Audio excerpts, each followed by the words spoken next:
Kaya nga na gano'n, I will bless them who gave.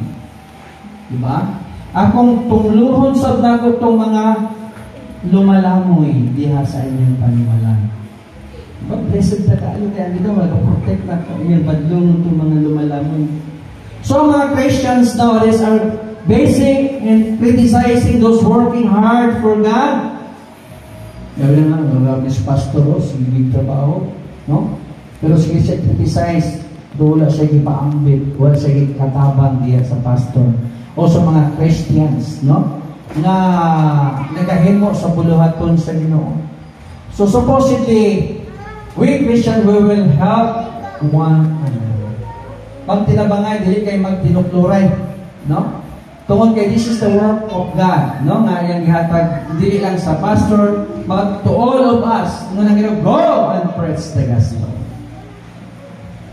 Na yung mga Christians na they are fault finder, no?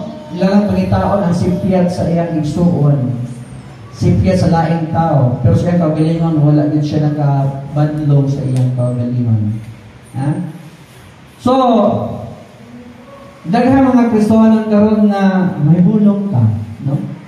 Nga from Monday to Friday, dili gyud malate silang trabaho. No? Ilang yung ipangandaman. No, tungod siguro nasa biometric o nasa mga mo-check sa ilang attendance, no? Kung late pa kay deduction na po, no? Dahil mga Christian nga aware sila sa time, pero during Sunday, na yung late, no? Dapat ang atong Ginoo may unahon na ito ay kalagisoon kasi siya ang pinakadako sa atong kinabuhi. Siya ang source sa atong mga gikinahanglan. So we will first seek God. Sige na ito unahon. So, dagay mga